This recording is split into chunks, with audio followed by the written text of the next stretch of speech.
fantasy-esque, and welcome back to the Werewolf Amazon Challenge in The Sims 4.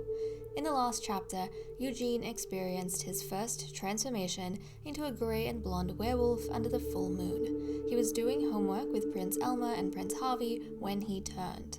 On Saturday evening, Lady Helen declared Lord Ralph her enemy, making a clear distinction in their relationship going forward. Later, at midnight, Elmer aged up into a young adult and developed the lazy trait due to the pack members putting him on a pedestal in his teenage years. Now he lives off the reputation of his younger days and puts less effort into the things he once valued. Meanwhile, Harvey here is doing one-on-one training with his mother, the Alpha, to try and hone his skills even more so. And oh my goodness, he defeated the Alpha! Harvey has been improving a lot, I feel. And what is this? Oh, he's uncomfortable because he's got a sore throat from howling too much. But yeah, Elmer, he's kind of been falling behind a little bit ever since his birthday. Oh, look.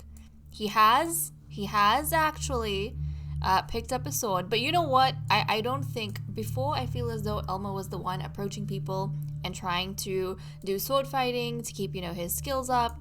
But I think this is his father, Roy, coming up to Elmer and saying, son, you need to get off your backside and actually do something, because even I've noticed that you have been slacking off quite a bit from the way you used to be beforehand. And now, we've got an audience, people are watching. So this definitely switches up a few things from my notes. But that's okay. The notes are going to give us a little bit of context on what has been going on with our Sims. So let us jump to Harvey. And look, Harvey is engaging in another sword fight. I swear, guys, I know some of you guys were definitely writing in the comments that now with Elmer's lazy trait and, him not wanting to actually put effort into things, Harvey might see this as an opportunity to start getting a leg up on Elmer, and I can see that. This is Harvey's second sword fight that he is, I feel I don't know if he's initiated, but he's definitely been involved in. And that's very different to the way he used to be beforehand, because he used to run away from any sort of training all the time, every time. But no. And you remember, he was the one who said to Helen that I don't think one-on-one training with the boys is a good idea. Lo and behold, he's over here sword fighting with Eugene, his best friend, or the person he considers to be his best friend.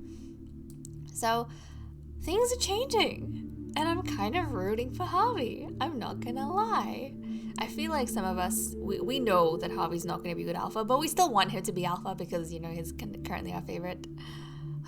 Also, guys, on another note, oh my goodness, this would make him unhappy. Eugene literally beat him in a fight. Oh my goodness, Eugene's very talented. I can see envy rolling off him in waves. But Stone aged up into a stallion, into a beautiful stallion, guys. This is him right here. He was a foal as I was setting up, and then he magically aged up into an adult. So there we go. That is our beautiful foal now turned into a handsome stallion. So now we can, ride 2 horses at a time, which is good. I think I'm going to keep these 2 with the pack until Twilight passes away. Twilight, if we look at her age, it doesn't tell us how many, when she's gonna go, but she's halfway through her elderhood. Once she does pass away, because I think Wizard is quite a bit younger than her, I'm gonna move Wizard into the castle, so then we'll have Wizard and Stone living with us. But okay, I wanted to go to Harvey. My goodness, Harvey. I want to come to you, because we had some things. So he wants to chat with Elmer. So let's go find Elmer. Look, he's napping again. That's all Elmer does these days. He's just sleeping. Constantly sleeping. Okay, come on, let's go. Let's wake up our older brother, who we have been at odds with quite a bit. And we are going to... Let's see. Can we do something lukewarm, perhaps?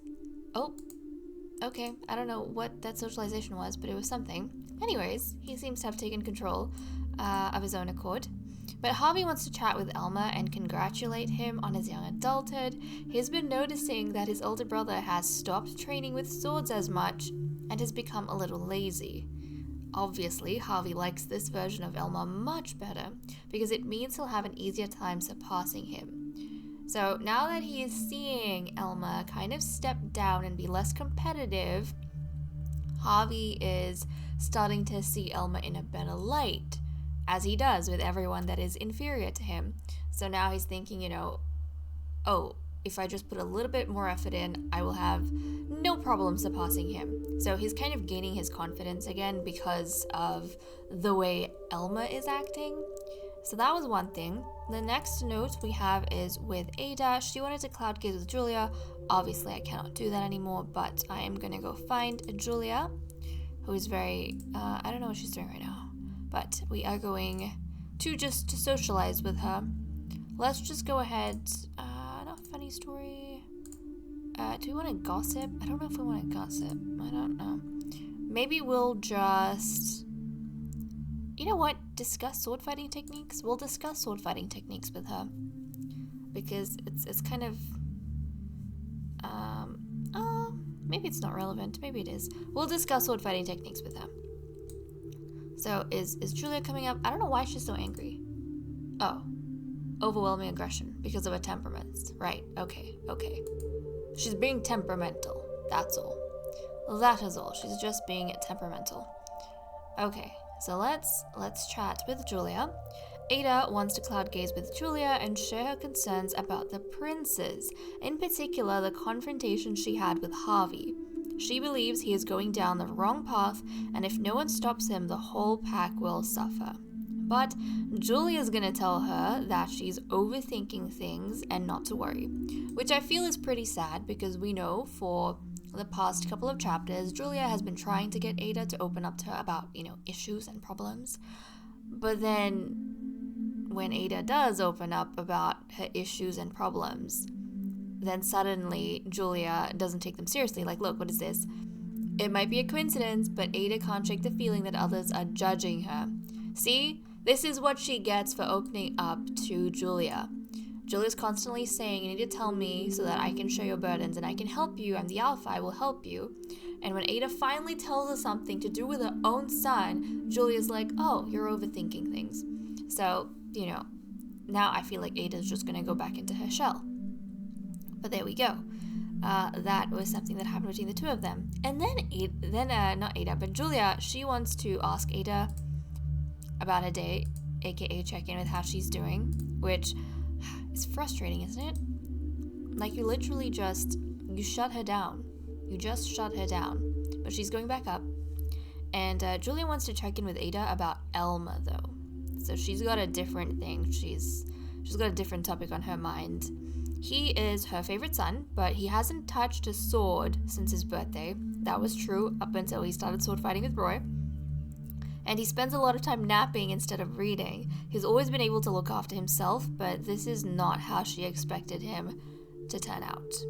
So Julia, she is seeing the same thing that Harvey is seeing, but instead of being happy about it, obviously she's getting worried about it because she always feels as though her favorite son has had a really good momentum, and now that he's a young adult, succession is going to be coming closer, and she's worried that he's going to start falling behind. I mean, you can never tell with the werewolves, who the heck is this? I don't know.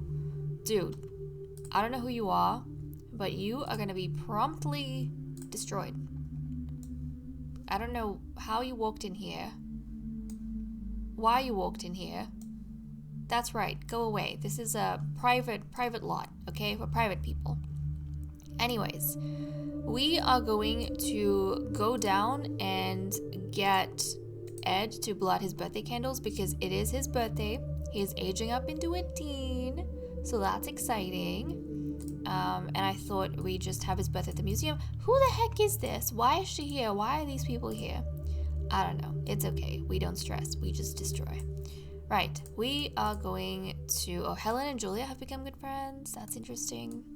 So Ed, let's come on outside and we are gonna get you to taste the frosting, kiddo. He was having, oh no. He is actually good friends with Charlie. Is he?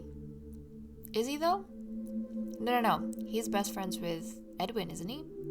I think so. But Charlie wants to... No, Charlie thinks he's best friends with Edwin. There's a weird complex going on there. Charlie was being mean to him. Maybe Charlie's having the same realization that Harvey is like, wait, what? You guys? People think you two are close? So yeah. Anyways, he's gonna come here, and he, in this beautiful but terrifying place, is going to blow out his candles, and he is going to become a teenager. Okay, Ed, let's see what you look like. Okay, obviously they don't want to show us what he looks like. I mean, what is going on here? I cannot see his eyes. But from what I can tell, he looks good looking, guys. This is Earl's son, by the way. From what I can tell, he looks good looking. So I'm excited for him to finally have his makeover. He seems to have like a really nice side profile too. He looks like a pretty sim, but I don't know. I can't see his eyes. So I am going to give him a makeover, and then I'll show you guys in cast what he looks like, and we'll really quickly talk about the trait he randomizes. Hopefully, I feel like he's been quite a passive / invisible character. Maybe with the new trait he gets, he might become a little bit more exciting. I don't know. We'll have to see. But he literally has been making friends with everyone, and he hasn't like done anything or come across anything that makes him stand out, which I find a little bit surprising considering he is the son of Earl, someone who has consistently disturbed our reality and, you know, consistently done things or been in a vicinity of people like his family members who have wanted to do things. So I'm gonna go ahead and do that, and then we'll be right back. Prince Ed has been given a makeover. His outfits are all in the same colors that he had as a child, so nothing too drastic to see there. We're mainly looking at the way his face has turned out. So we're gonna take a closer look at his face. We'll quickly go through his outfits, because it'll be nice to see how the outfits look on his beautiful new face. And then we'll quickly talk through his trait that he randomized, which was Dance Machine. So this is Ed's.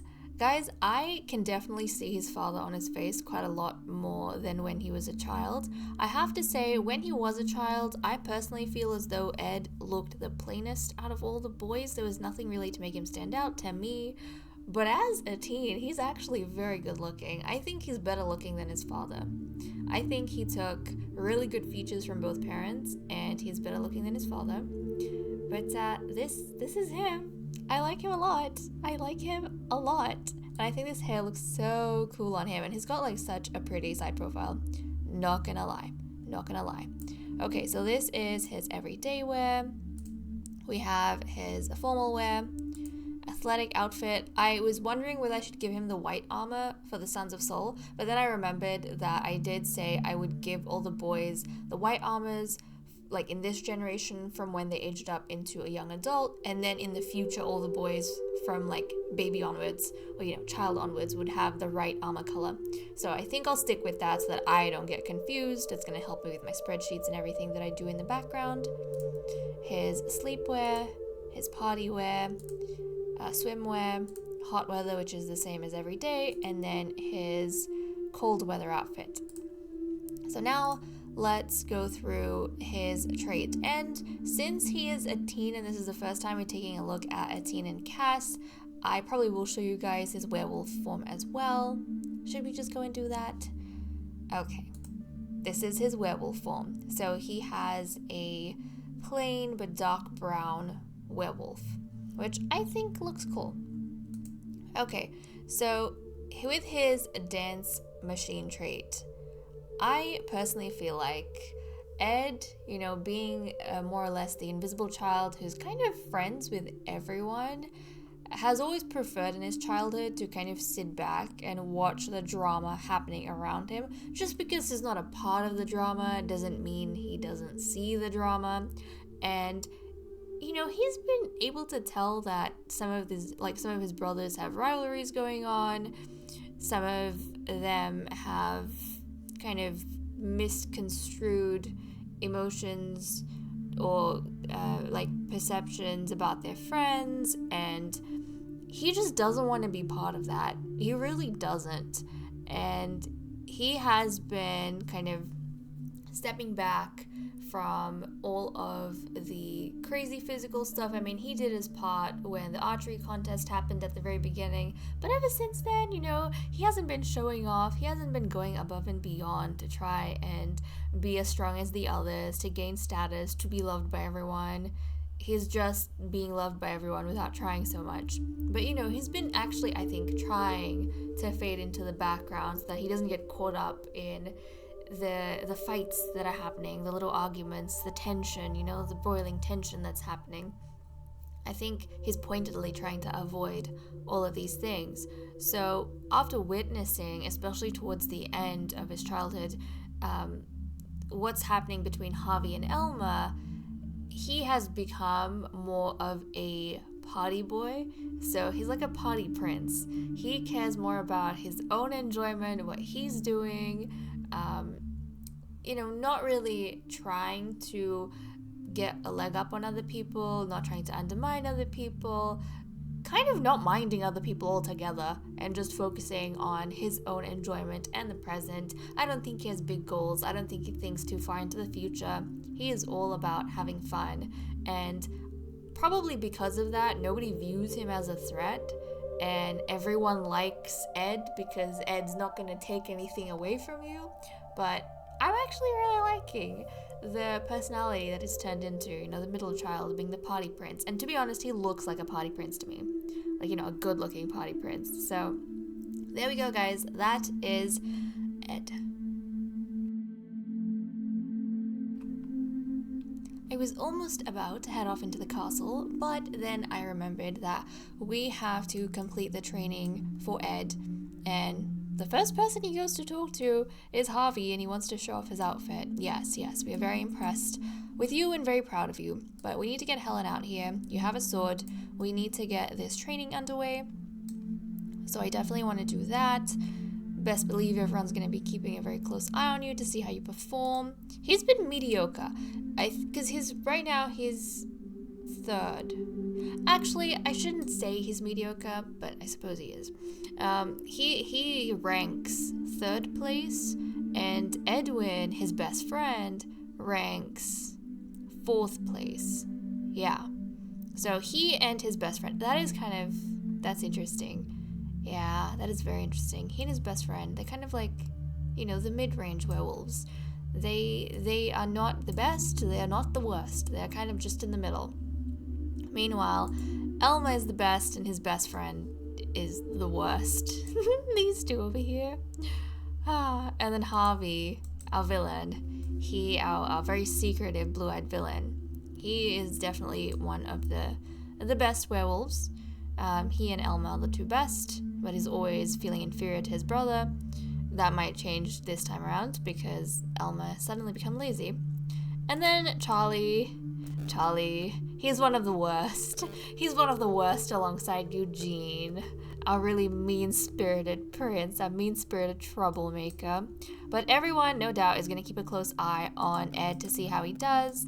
I realized, obviously not just then, but Ed and Charlie have a very, very similar hairstyle. It almost looks like it's the same, but it is not. It is different. I promise you guys. I promise you. With Ed's hair, he has more of a... Hold on a second. You can't tell except at the front. Like, with Ed, he has more of a middle parting. Rather than, it being... He's got, like, a little bit of a parting in the middle. But yeah, it looks like he and his brother have practically the same hair. And you know what? That's completely fine. Maybe they have the same style when it comes to... the way they groom themselves. Okay, so we are going to get him to challenge Helen, and we need to get this training session done. So let's get started. We're going to challenge with a sword, see how he does. This is the first time really he's testing himself against Helen. Eugene did really well. It took Eugene 3 sessions to finish his training. So I think we will all be very curious to see how many sessions it takes Ed to finish his training. So everyone's coming out to take a look. I think it's quite an exciting thing whenever someone is getting trained. And I see someone that I'm gonna want to delete. Who are you and why are you here? I don't understand. Okay, Elma, maybe seeing this is gonna reinvigorate Elma and make him want to reclaim his former self. I mean, I kind of now could see, I really didn't think Elma would end up this way. We had high hopes for him. He's not a total lost cause, but it feels like he's going in that direction. I could totally see Elma. They're not done yet. I could see Elma letting himself go, and then years later, he's gonna start reminiscing his teenage years in the past, and he's maybe gonna want to reclaim that. Okay. How's he doing? He's doing decent, but surely he won't be able to hold up against the kennel master, who has, a lot more experience than he does. And this is going on for a while. It almost feels like they're equally matched and they're just not able to get a one-up on each other. Nope, okay. I love that he went down as soon as Harvey came. I wonder if Harvey made him nervous. I mean, they were talking to each other beforehand. So this is one session. He needs to keep going until he finishes. This may decide how Ed is seen by the others, particularly Harvey. In terms of his family members, he actually likes Harvey the best out of all of his brothers. Isn't that fascinating now? He likes Harvey the best out of all of his brothers. Oh my goodness, these guys are gonna go to school soon. I might keep him.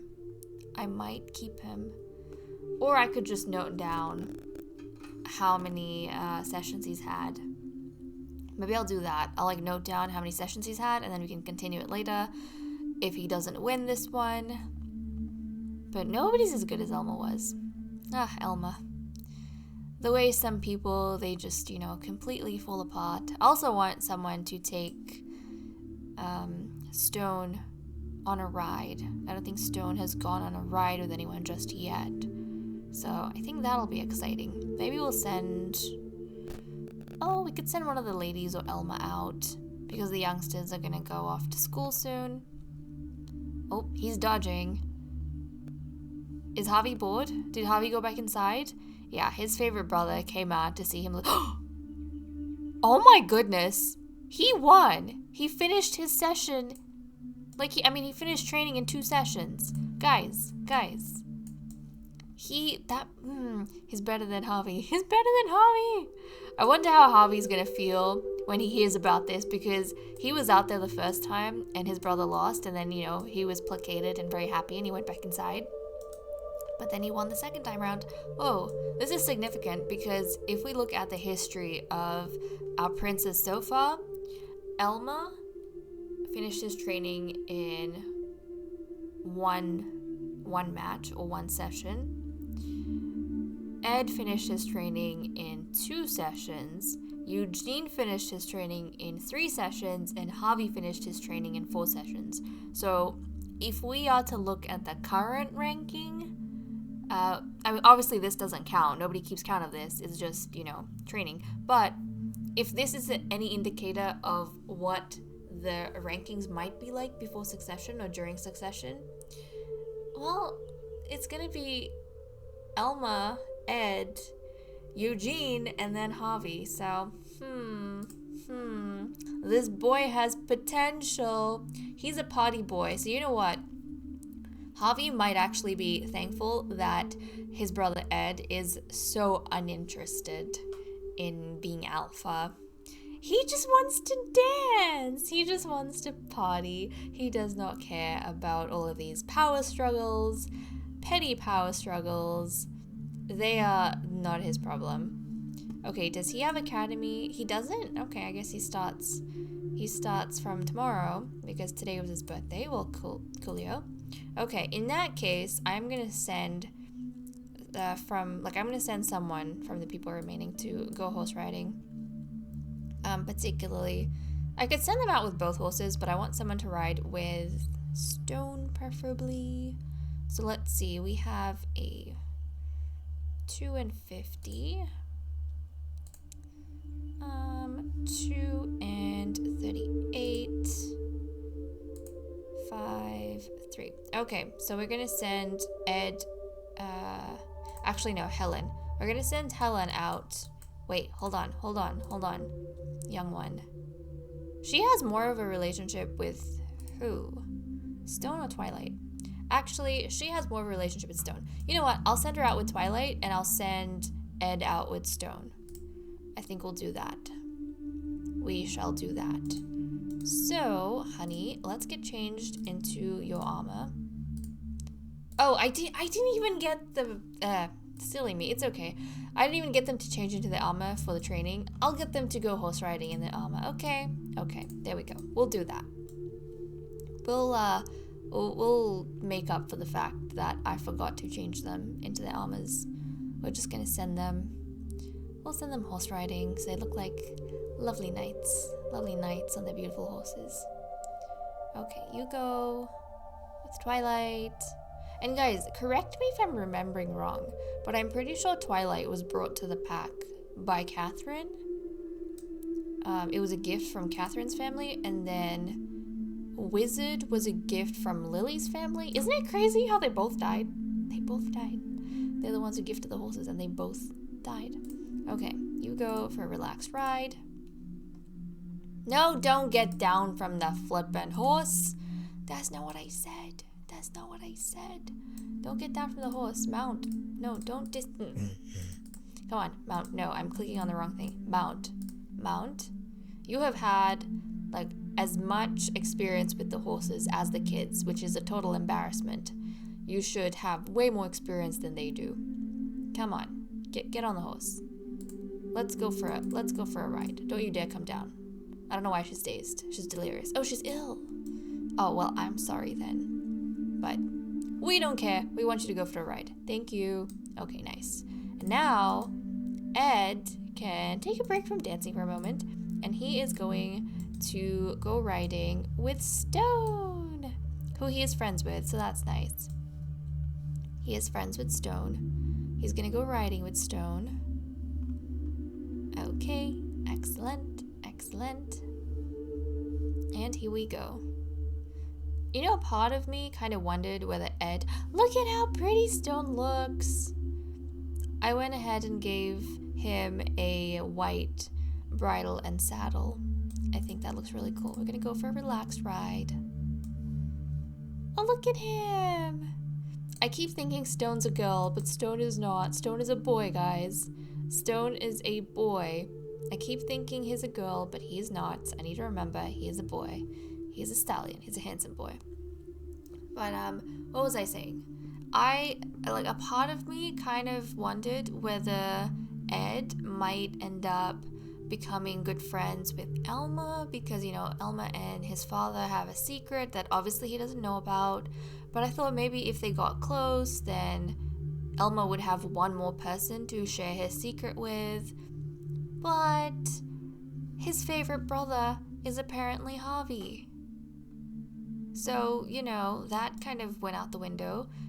I mean, Harvey and Elma are very close in his mind, but Harvey kind of wins by a very slim margin, but Harvey is his favorite brother for whatever reason. Maybe recently seeing Elma become lazy. I don't feel like Ed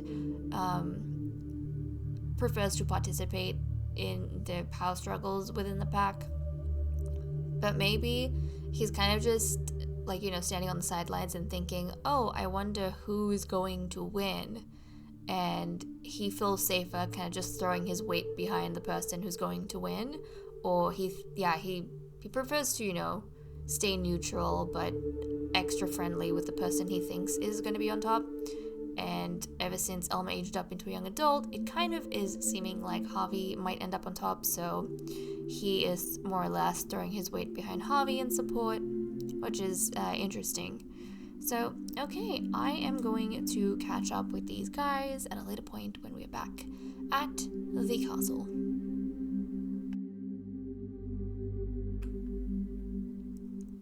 Okay, we are picking up on Tuesday night, and now that Ed is a teenager, it seems as though he really is shaking things up just the way I wanted. I wasn't expecting it to come from him, but the fact that he is a teen now has sent ripples through our pack that we are going to be talking through in a second here, because I have so many notes, and a bunch of them were unexpected.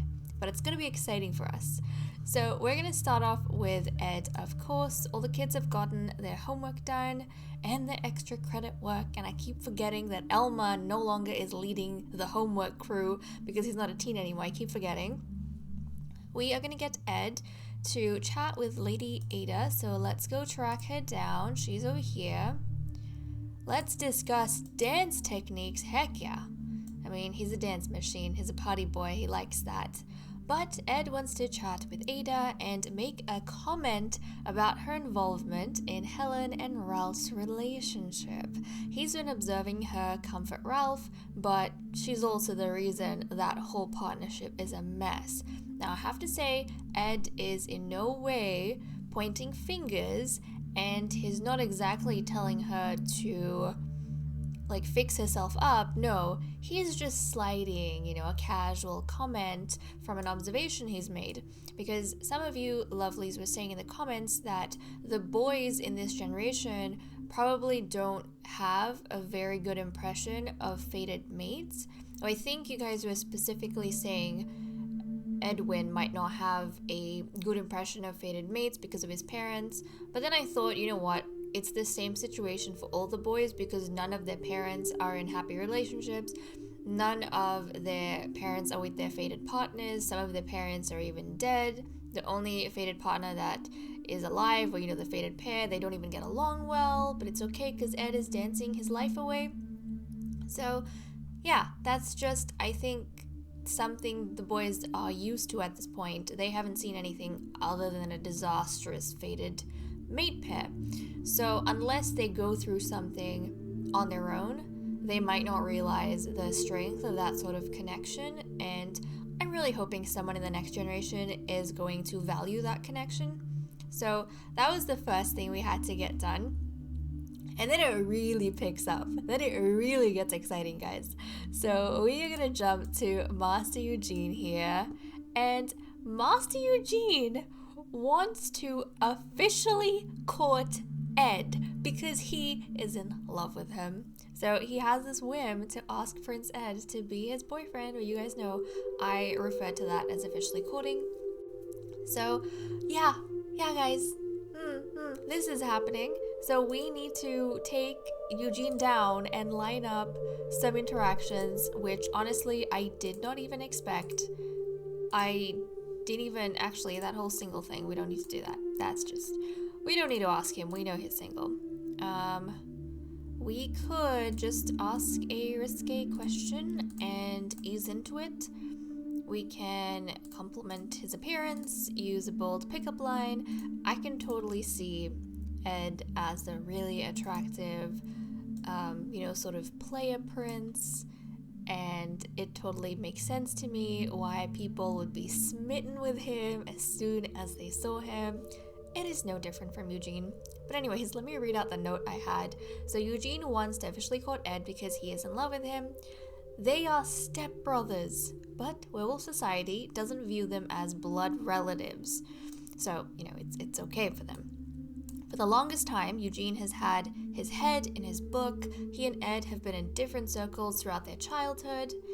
But seeing the third prince as a teen just makes his heart race. And I think that's it. I think, oh my goodness. Okay, well, I mean, this is the first time they are flirting with each other. Apparently they have not had apparently Eugene hasn't even had any sort of romantic interactions with anyone else. And to be fair though, I can't say that. I'm not talking about he hasn't had romantic interactions, because that is true. I think Ed is the first one he's ever been romantic with. But we have seen in the past that not every sim you have a first romantic interaction with ends up being your mate. I think we have seen this in the past when we were doing all of our matches. Sometimes our sims would autonomously interact with each other and then they just wouldn't connect in that way. So anyways, I mean, even if that is the case, I'm pretty sure we debunked it, but even if that is the case, we can't control who they autonomously interact with while we're doing other stuff, so we never know if it's gonna pan out.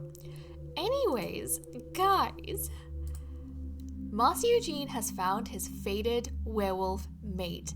Every werewolf has one true love destined by the moon, and it is flippin' Ed. Ed and Eugene are fated mates. I'm so excited because we were wondering if we were going to have a teen couple who hopefully might, live a good life. So, he's going to ask to officially court Ed. So, I mean, yes, it is a little bit odd because they are stepbrothers. They are actually stepbrothers. Ada is the alpha's wife. But in werewolf society, that is considered fine because they're not blood related. So werewolves don't consider it that big of a deal. So he's gonna go ahead and he's gonna try and pursue a happy ending with Ed. It blew my mind though, because when they were children, they were in completely different circles. Ed was always hanging around with Edwin, or he's more attached in my mind to Edwin and Charlie, and then Eugene is more attached to Harvey and Elma. So I suppose it also in that sense makes sense. Oh my goodness, guys, we have a first teen couple. But it also makes sense to me in that regard that two people who don't usually interact, when they see each other after, a glow up, they kind of get smitten. It makes sense to me in that way. But honestly, the more I look at Ed, the more smitten I am getting. I'm getting really smitten, guys. He is just so attractive. Okay, I need to calm down because the ride is not over, guys. The ride is not over. So we're gonna jump to Harvey. And guys, Harvey wants to officially court Ed as well, but that is an impossible and incestuous desire because Ed is his younger brother. I mean, half brother, but still, they are blood relatives, right? We can't fulfill this whim, because of that, but it's something that I always note when my sims have, people can consider it a bug or a glitch, which is fine, it's probably the case, but I never ignore these sort of wants, even though we can't fulfill it, and I don't fulfill it, because I like it to add some, Game of Thrones drama, and it's something that we note.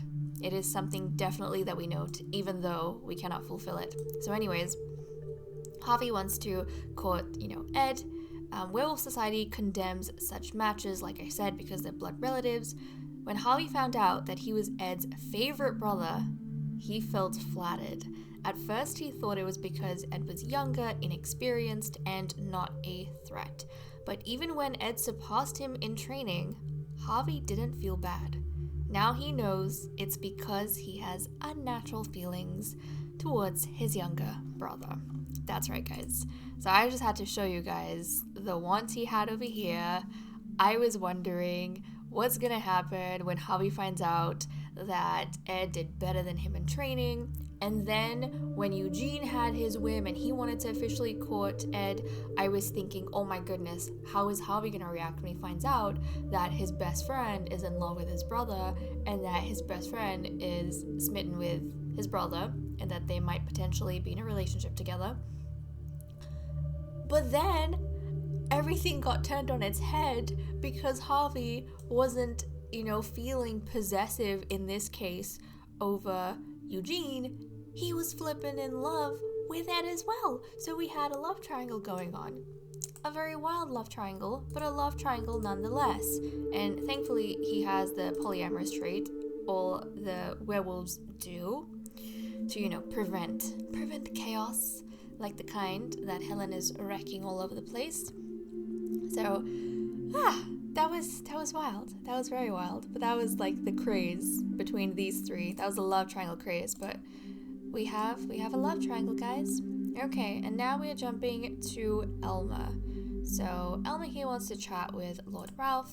So where is Ralph? Let's go chat with Ralph. So Ralph, let's not stargaze. Share conspiracy theories? I don't think so. Actually, have a deep conversation. Have a deep conversation. Okay, don't nap. Nap later. Do you guys see this? I saw a ghost, a wolf ghost dancing and swaying their butt. Do you see this? I don't know what's going on back there, but hello to you two. Who is this? I don't know who this is. I have no clue who this is. Who is swaying this way? I cannot tell. I don't know, but we're gonna talk to Ralph.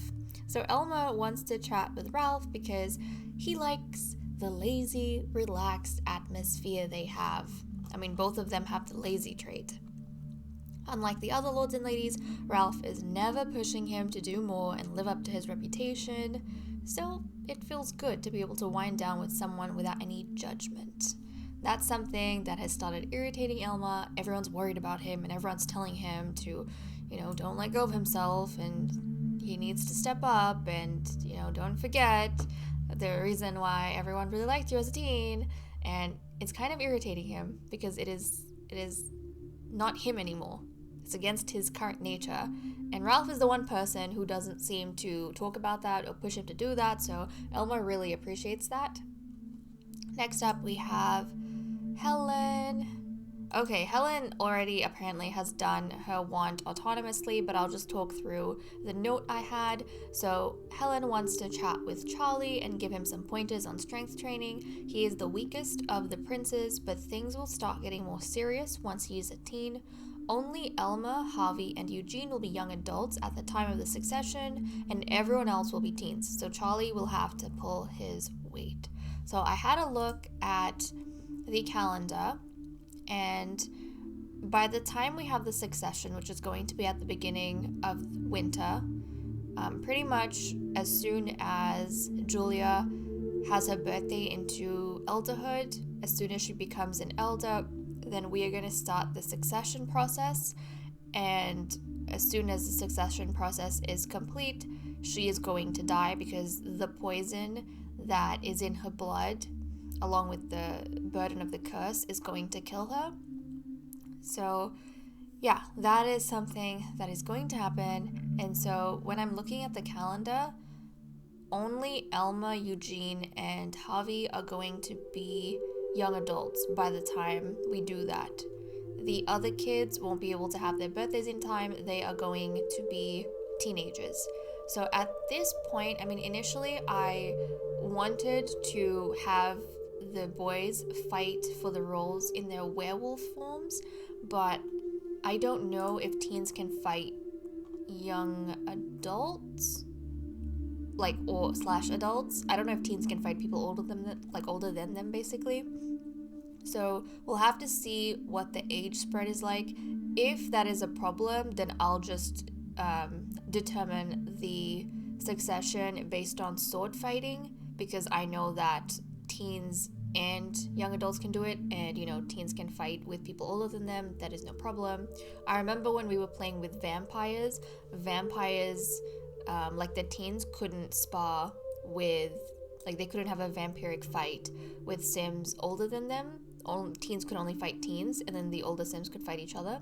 So if that is a problem, it's okay. Our sword fighting mod is going to be a wonderful workaround. And I've also been thinking a lot about our succession process, and I know that initially I've been wanting to along with the status board that we're going to have, I want to separate the princes and the nobles, so only the princes are going to fight for the alpha's title, and then, princes and nobles will fight for all the other roles. But guys, I'm actually tinkering with the idea of maybe letting both the royals and the nobles, so regardless of bloodline, fight for the title of alpha. I'm tinkering with this idea based solely on the status board. And so the stakes are higher for the princes to keep it in the family. And also, I'm thinking that, the whole process we talked about with Lily, like what would happen if Lily actually defeated Julia? A fire has started. Is it in the kitchen again? But I remember saying previously, where is the flippin' fire? Okay, it's here. Let's hope nobody dies because I ain't stopping anything. But Ed's really brave. Ed is really brave. But yeah, I remember, just don't die, okay, hun? Because I really like you. I kind of have a crush on you, so don't die. But I remember saying beforehand that if someone outside of the cursed bloodline killed the alpha, then something would happen. With Lily, it was supposed to be a ritual she had access to, but I'm thinking more and more that it might just be an aspect of the curse that nobody knows about yet because nobody's been through it yet. It's always been in the family. So they don't know there is something that happens in the curse if suddenly that link breaks. There is like a consequence. And so I'm thinking if someone outside the bloodline, wins the title of alpha, then they will pretty much go through what I said with Lily, where they will absorb all of the alpha's powers plus the powers of their ancestors, so they will pretty much max out all their werewolf abilities. They'll become the strongest werewolf in the pack, and the person who loses, essentially, the previous alpha, they will become a husk of their former selves. They'll be reduced to human form. They won't even have any werewolf. They won't have any trace of the curse left in them. Obviously, their children will, but they won't. So I'm thinking something like that if a noble wins, like someone outside of the royal family wins. But we might allow that. I might just have like an open house and allow all of the boys to fight for the title of alpha. I just feel like it'll make it a lot more exciting, especially because there's no guarantee that something is going to stay within one family. So, without werewolves, there's when the succession comes, even though everyone acts like the princes are going to inherit and princes are trained to inherit and their birthright is to inherit, they might not. A noble might if they don't step up their game. So the status board is very important. Not only that, at any point in time, when we have a kleptomaniac sim, they could backstab the alpha and challenge them. So, that's added excitement for us. So there's not always going to be a sense of security about the alpha staying the alpha until the end of their lifespan. So we have that. Ideas I'm thinking of to make gameplay more fun for me. And this is the first generation, so this is kind of where we play around with a lot of ideas and try and figure out what we like best and the way we want to do things to make it the most fun for us. So yeah, we have that. Okay, let's just replace this. I feel like there's something else on my mind. There was something else on my mind, but it is currently not. Oh yeah, so also with the evil sim, where's Harvey? With the evil sim, is he going to academy? Yeah, the kid's going to school now. But I remember saying that I will allow the evil sims to kill everyone, right? No discrimination. They can murder whoever they want once they become enemies with them. And I said even the alpha. But I didn't realize that that's kind of impossible because there's already another rule in place that will make it impossible. So basically, if Harvey on his end decides to become enemies with the alpha, then regardless of who initiated that, the alpha is going to order his execution because the alpha has the most authority, and as soon as someone becomes the alpha's enemy, the alpha announces the execution.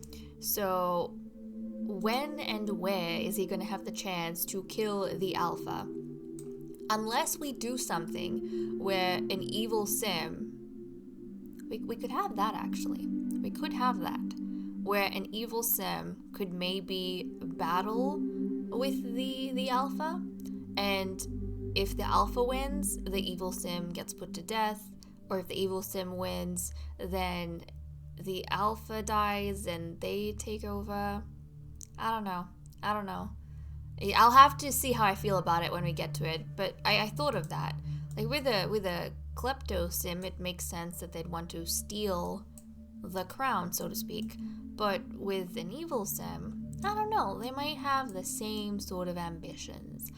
I haven't worked it out exactly. You guys can let me know how you feel, but I'll see where my emotions lie as we continue down this wonderful path. Okay, so that was, yes, Helen. And then Ada.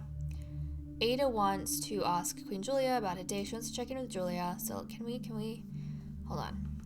I do not trust them to juggle all these conversations, so I am just gonna reset. Let's check in on Julia. Go ahead, small talk. Check in on Julia. So Ada wants to check in with Julia about their sons. So this is an interesting topic. She's noticed that Eugene has taken a liking to Ed and is wondering what Julia thinks of the pair. Personally, she is not happy with Eugene's romantic interest in the third prince. She would rather see him matched with Elma. So, the matchmaker in her is coming out, even though it was a role forced on her. Now she's become so used to it, she's almost embraced it.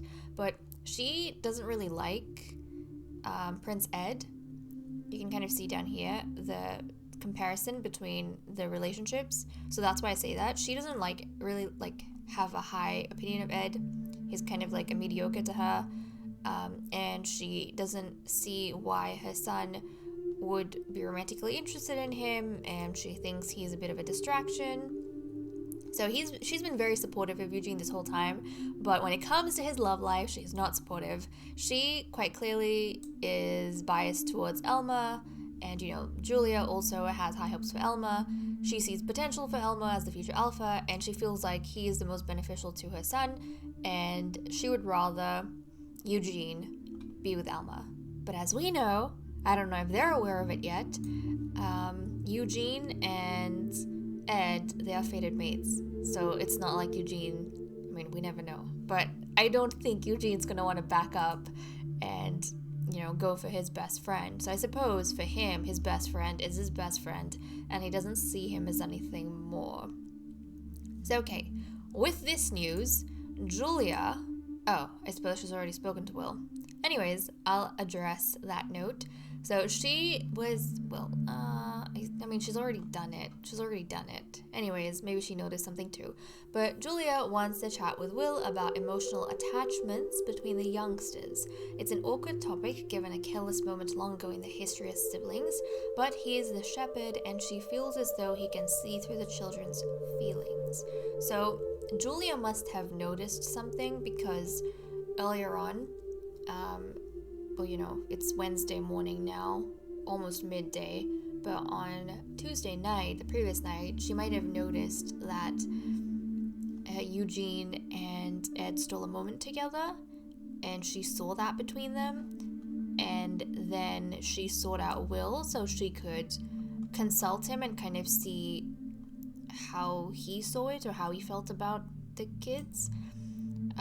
Because he's the shepherd, he probably notices the emotions even more so. He's used to reading them from a young age, so he might be more aware than Julia is. And Julia wants to make out with Ada. I don't know how this is going to go because obviously they are not feeling too good right now. They're not in the best of moods. Can we get you two to sit here? Okay, let's just get these two sitting next to each other and we'll see how this goes. They might not want to be romantic right now, but Okay, Julia also wants to make out with Ada and give her answer regarding her wife's earlier question about their sons. Julia approves of Eugene for Ed, and while the pair is unexpected, can see how he will ground the third prince in life. So Julia's opinion, for once, I'm liking her more than Ada. Her opinion is different to Ada. She actually likes Eugene, and she's also, fond of her son Ed, and she feels like it's not a match she saw coming, but because Ed is, a party prince, that's what he's known as, and Eugene's like the smartest wolf of his generation, Julia feels as though Eugene is gonna be like a good dose of medicine for Ed almost. He's gonna balance out Ed's uninterested sort of personality, and he is going to, get him maybe a little bit more interested in the intellectual side of things, but not only that, he is going to give him perspective that is a little bit different to what Ed is used to, because, Eugene is studious, and Ed, he is very, very casual about things, and very aloof about things. So she actually likes that pairing. I, for once in my life, actually love Julia for that. I was very surprised when Ada said she does not like Ed, and I felt sad for him because I love Ed. I hope everyone loves Ed because I really love Ed. He has grown on me really, really quickly, very quickly. So anyways, that is what has been going on with our boys, guys. That's what has been going on here.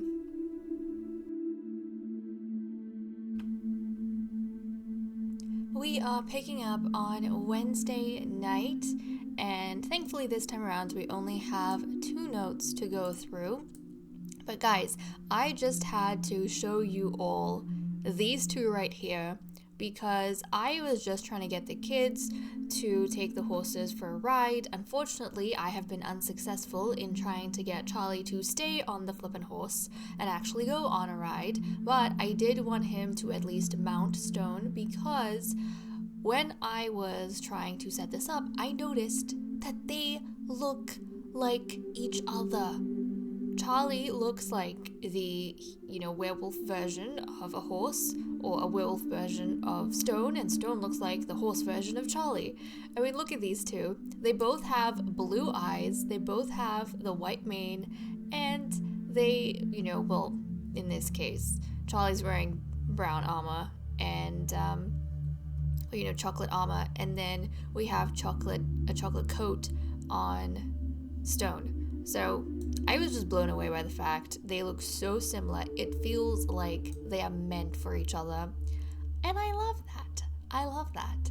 I am, probably going to start seeing Stone as Charlie's fated horse. Like, is that a thing? Can that be a thing? Can we have fated horses? I feel like Stone is going to be Charlie's fated horse, guys. I hope they become really good friends because, based on the way they look, even, the armor / coat aside, they both have blue eyes and white hair.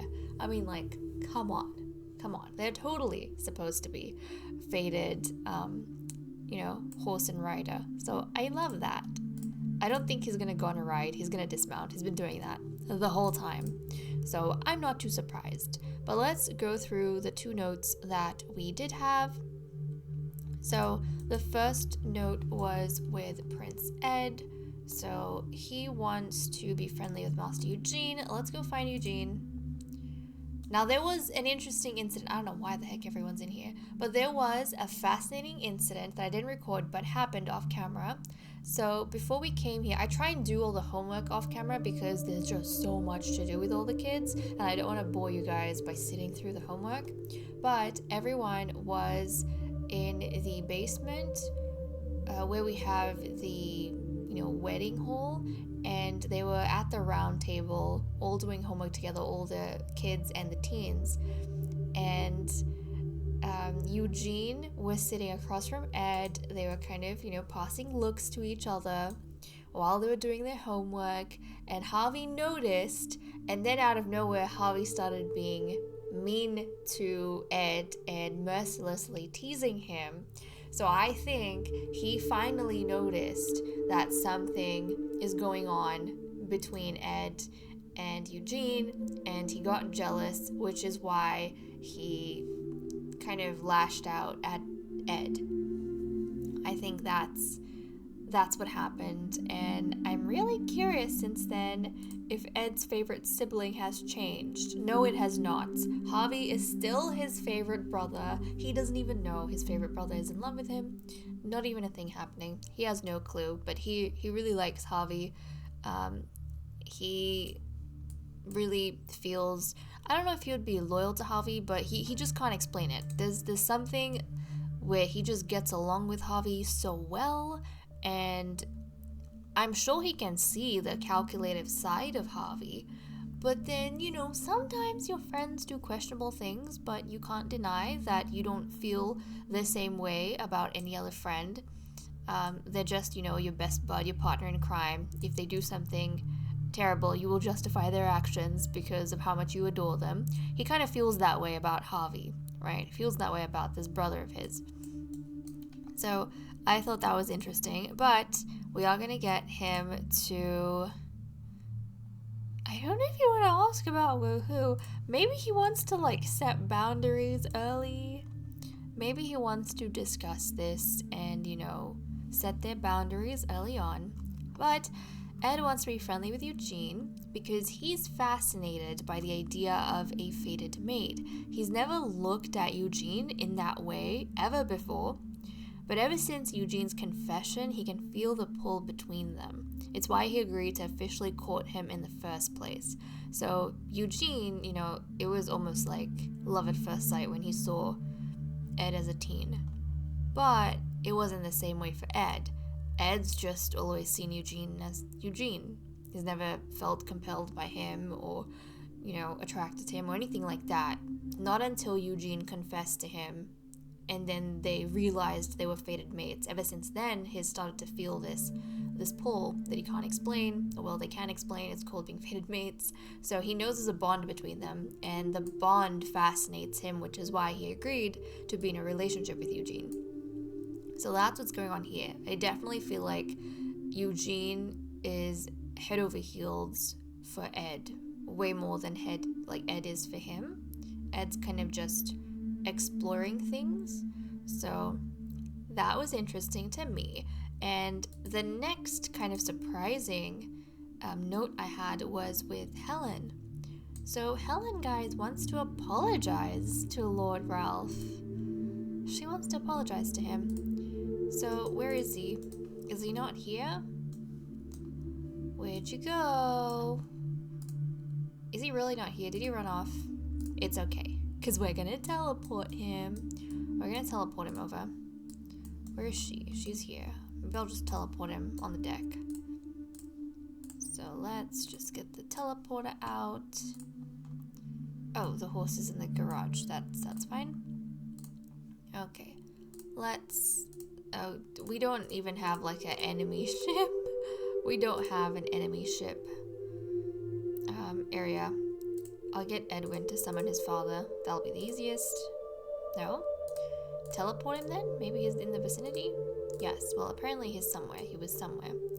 Okay, she is going to apologize to him. Where would that even be? I don't know where that would be. Oh, deep thoughts. Okay. Yeah, she's gonna apologize to Ralph. If you can. Can we go for it? Okay, hold on. I think I'm gonna have to... Oh, is she apologizing to him? I can't tell, honey. You need to tell me. I don't think she's apologizing to him. Hold on. I will fixie wixie it. Deep thoughts. Apologize. Okay, there we go. Now she's at least interacting with him. Yeah, okay. So, Helen, guys. Helen wants to apologize to Ralph for failing their bond. She sees the young teens and remembers how it felt the first time she felt the pull with Ralph. There's no going back for them, but she's starting to see that she's pushed everyone away and left herself all alone. And that's the tragedy of Helen. She has surprisingly stayed alive this whole time and not gotten on the Alpha's bad side like I thought she would. I honestly thought Helen would die like way sooner than this. I thought she would die almost instantaneously within a couple chapters of joining us, but she's lasted. She's lasted quite long, and she's made a mess of her life. And right now, the only thing she has remaining is that bond and relationship with her son, which I hope she doesn't destroy because of all the expectations that she has for him. You know, she did make that ultimatum. She declared Ralph as her enemy to make a point to her son, not to look up to him. But now she's kind of, you know, been alone. She's been arguing a lot more with Ada ever since she kind of ended things with Ralph. Or ever since she drew the line with Ralph.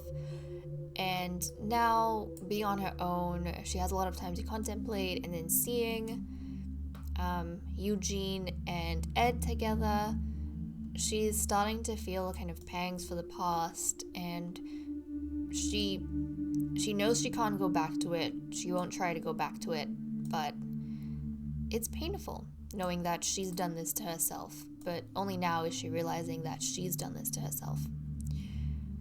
But okay, guys, with that said and done, I'm gonna leave off here. Thank you so much for watching. I hope you all enjoyed, and I will see you all next time. Bye-bye.